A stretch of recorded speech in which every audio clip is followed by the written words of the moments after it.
Banyak saudara-saudara kita terjerumus dalam praktek tahlilan. Tahlilan itu menurut mazhab Syafi'i hukumnya adalah makruh dan bid'ah.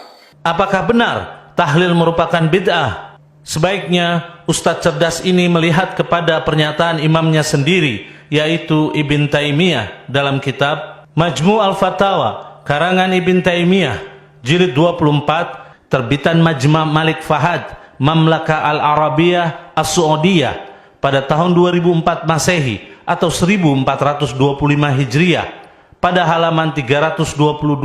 Ibn Taimiyah berkata, diriwayatkan dari sekelompok salaf bahwa doa dikabulkan ketika khatam Al-Quran. Jikalau seseorang berdoa setelah khatam Al-Quran untuk dirinya dan untuk kedua orang tuanya, guru-gurunya, dan lain-lain dari kaum mukmin, maka hal ini termasuk hal yang disyariatkan. Begitu pula dengan doanya untuk mereka dalam sholat malam, juga di kesempatan lain di tempat-tempat dikabulkannya doa. Telah sahih, yaitu riwayat dari Nabi SAW bahwa beliau memerintahkan bersedekah untuk orang yang sudah mati, juga memerintahkan agar melaksanakan berpuasa untuknya, yaitu untuk si mayit.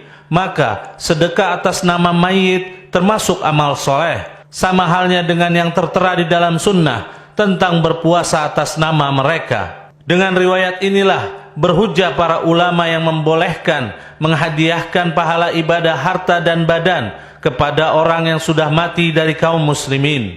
Sebagaimana hal ini merupakan mazhab Ahmad, yaitu Imam Ahmad bin Hambal, Abu Hanifah, yaitu Imam Hanafi, dan sekelompok ulama Maliki dan Syafi'i.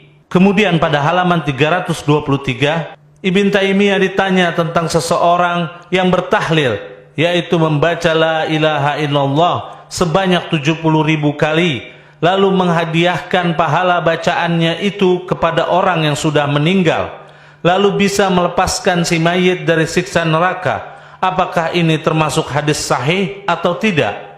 Dan jika seseorang bertahlil lalu menghadiahkannya kepada mayit, apakah pahalanya sampai kepada si mayit atau tidak?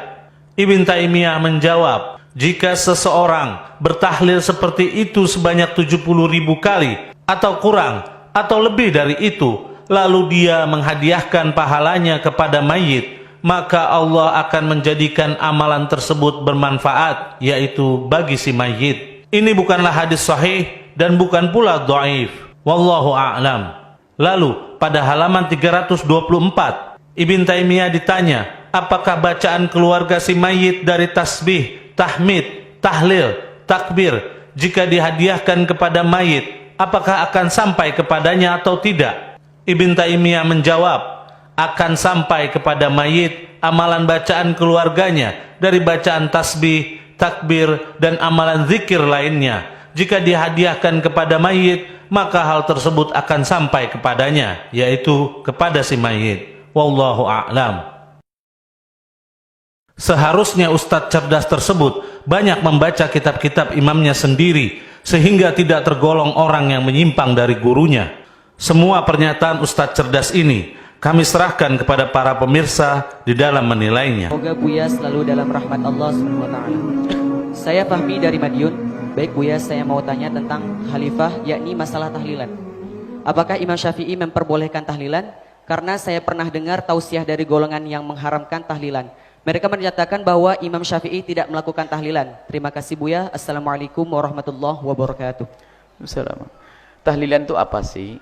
Tahlilan itu menghadiahkan pahala kepada orang yang meninggal dunia.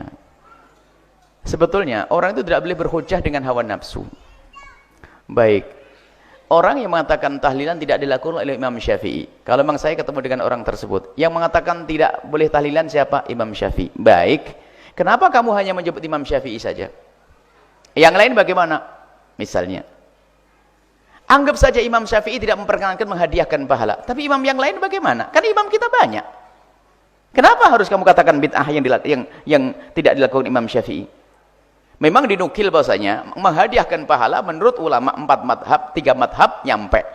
Kecuali yang dinukil dari Imam Syafi'i. Jadi Imam Syafi'i mengatakan ihda'u thawab, menghadiahkan pahala tidak nyampe. Ihda'u thawab itu istilah fikih yang ada. Ihda'u thawab adalah tahlil. Tahlil itu istilah yang sudah dilokalkan istilah tahlilan karena banyak la ilallah, la ilallah. Artinya tahlilan itu adalah menghadiahkan pahala kepada orang yang telah meninggal dunia dari apa yang kita baca. Dan menghadiahkan pahala ini ulama berbeda pendapat.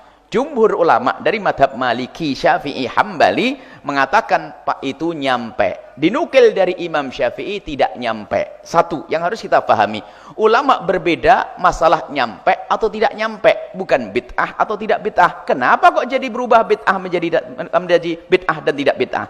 Itu hanya perbincangan di antara ulama, nyampe atau tidak nyampe. Kalau Anda meyakini tidak nyampe, ya sudah, Anda jangan lakukan. Akan tapi ulama tidak mengatakan bid'ah itu. Imam Syafi'i pun yang dinukil dari Imam Syafi'i itu tidak mengatakan bid'ah Imam Syafi'i. Hanya dinukil dari Imam Syafi'i bahwasanya i'dau thawab tidak nyampe. Nabi Imam Syafi'i tidak melanjutkan, lalu jadi bid'ah. Dari mana kok kamu katakan jadi bid'ah? Satu. Kemudian yang bisa menjelaskan adalah murid Imam Syafi'i. Sehingga jumhur ulama Syafi'iyah mengatakan nyampe. Sehingga pada akhirnya empat madhab bersepakat. Kalau ada dinukil dari Imam Syafi'i, anggap saja Imam Syafi'i mengatakan tidak nyampe. Tapi kan masih ada imam yang lainnya. Baiklah, kalau Anda berkekeh bahwa Imam Syafi'i mengatakannya tidak nyampe, baik. Hari ini orang Indonesia taklid dengan madhab Malik, madhab Hanafi, madhab Hambali dalam urusan tahlilan. Masih mau dikatakan bid'ah lagi. Jadi permasalahannya adalah kalau sudah nggak senang dengan Anda, pokoknya kamu harus masuk neraka. Sesaat kamu masuk neraka gara-gara tahlilan, kalau tahlilan ada hujahnya dirubah lagi. Pokoknya kamu harus masuk neraka. Tak cari-cari kesalahanmu. Ya sudah, gara-gara kamu tawasulan, gara-gara maulid Nabi, gara-gara ini. Lah kok kebencian dengan orang diperlebar ini? Ini permasalahan kebencian. Kalau masalah khilaf di antara ulama, kenapa kita harus menjadi orang yang keras semacam itu? Ini coba. Mereka mengambil qaul ulama itu hanya karena hawa nafsu. Ini adalah sangat sederhana. Da'us thawab. Bahkan kita bisa nukil dari imamnya, orang yang sangat mereka agungkan. Imamnya. Lihat, kalimat ini saya sampaikan di sini. Kalau seandainya ada yang menagih, saya tidak sebut namanya. Karena saya tidak pengen nyebut nama imam-imam yang seperti itu. Imamnya orang yang mengingkari tahlilan dan ihda'us thawab dengan terang-terang mengatakan nyampe dan boleh, tidak bid'ah. Ini saya ucapkan di hari ini, di majelis ini, di media ini. Kalau seandainya menuntut dari orang yang anti tahlil, mana imamnya, saya sebutkan. Kalau sudah ada yang tanya benar, saya sebutkan di media juga. Nah, ini. Ada imamnya mereka yang sangat diagung-agungkan. Kalau sudah dinukil dari beliau ini langsung, habis semuanya. Imam Syafi'i kalah semuanya. Itu pun ternyata dalam satu kitab, bukan salah satu kitabnya, ada beberapa kitabnya. Di antara yang jelas salah satu kitabnya sangat jelas mengatakan nyampe. Menghadiahkan pahala nyampe. Dan menghadiahkan pahala itu bahasa lokal kita namanya tahlilan. Ada yang mengatakan kalau tahlil sih boleh, kalau pakai an jadi bid'ah. Ada aja an bid'ah dong. an bid'ah. Jadi enggak. Jadi ini adalah masalah diskusi ilmiah. Ketahuilah wahai ahli iman, jaga lesanmu, jaga hatimu. Jangan mudah kita mengatakan orang lain bid'ah dan sesat. Menuduh orang berzina dosa gede. Menuduh orang mencuri dosa gede. Menuduh orang melakukan bid'ah juga dosa gede. Apalagi mereka punya hujah-hujah yang jelas. Kita perlu menjalin keindahan. Dan memang kadang begini loh anehnya. Di saat kami menjelaskan tentang tawasul ada hujahnya. Maulid Nabi ada hujahnya. Tahlilan itu ada hujahnya. Tak taunya ada orang ngomong, itu Buya Yahya suka sering ngangkat khilafiyah. Oh, apa tidak ketuker ngomongnya itu? Justru saya ingin menjelaskan permasalahan ini agar orang tidak khilaf di dalam hal ini. Saya mengangkat, bukan saya mencaci yang lainnya. Kalau Anda tidak mau tawasulan, tidak mau maulid Nabi, tidak mau tahlilan, ya silahkan Anda, mungkin Anda punya hujah. Saya tidak mengatakan Anda ahli neraka kok. Saya hanya menjaga umat yang sudah punya kebiasaan bertahun-tahun, berabad-abad ini. Jangan sampai diadu domba dengan kalimat-kalimat bid'ah, sesat, masuk neraka. Coba, apakah saya mengangkat masalah ini lalu mempermasalahkan? Bukan, justru saya ingin menjelaskan. Cuman fitnah selamanya akan ahli fitnah, kerjaannya tetap menfitnah dimanapun berada. Katanya ini selalu ngangkat khilafiyah. Loh, saya angkat khilafiyah sebagai sesuatu yang khilafiyah. Yang jadi masalah adalah orang yang nggak paham khilafiyah. Khilafiyah dianggap sebagai masalah qat'iyah. Khilafiyah dianggap sesuatu yang tidak boleh khilaf, kan jadi masalah. Sehingga kalau tidak ikut dia jadi syirik, bid'ah dan seterusnya. Makanya begitulah, ada maling teriak maling. Ini repot sekali. Ada yang suka meributkan masalah khilafiyah siapa? Kita ulama. Kita ini ngikuti para ulama yang mereka tidak pernah meributkan urusan khilafiyah. Khilafiyah tetap khilafiyah. Tapi ada orang yang nggak paham masalah khilafiyah, dikit dia ngomong bid'ah, sesat masyarakat, mimbarnya penuh dengan kalimat bid'ah, caci maki. Sampai ulama-ulama besar seperti Abu Ya'sin Muhammad Maliki dibilang penyeru kepada bid'ah dan syirik. Syekh Mutawalli Sya'rawi dibilang penyeru bid'ah dan syirik. Orang-orang besar, Habib Umar bin Hafid dibilang penyeru bid'ah dan syirik. Bagaimana ulama besar? Ini lagi kalimat. Kalau Anda pengen data siapa yang mengucapkan, yang mengatakan Dr. Buti dikatakan penyeru pada kafiran dan kesyirikan serta bid'ah. Nah ini muncul dari orang-orang itu dan saya kumpulkan datanya. Kalau nanti dibutuhkan, saya keluarkan ini. Ini loh ungkapan ulama-ulamamu yang mencaci maki ulama-ulama lain hanya karena masalah urusan khilafiyah. Berarti kamu yang tidak paham masalah khilafiyah. Saya ada datanya. Baca Ratibul Haddad saja langsung dibilang ahli sesat, bahkan ini penyeru syirik Imam Haddad. Imam Haddad sudah wafat bertahun-tahun, innalillah. Dan bukunya indah kalau Anda baca kitabnya Imam Haddad rahimahullah ta'ala. Indah kitabnya, penuh dengan syariah. Nggak ada penyelewengan. Bahkan Imam Haddad mewanti-wanti agar tidak membaca kitab-kitab yang tasawuf, akan tapi yang berat-berat, takut kita salah faham. Imam Haddad rahimahullah. Cuman fatwanya jelas, fatwa fulan bin fulan, bahwasanya Ratibul Haddad adalah banyak bid'ahnya di dalamnya, tidak perlu dibaca, itu kebiasaan sufi dan sebagainya. Saya kumpulkan ini semuanya. Kadang-kadang ngenes kayak ngeliat itu. Saya kumpulkan bukan untuk menyimpan dendam, akan tapi ini akan kami hadirkan suatu ketika jika dibutuhkan.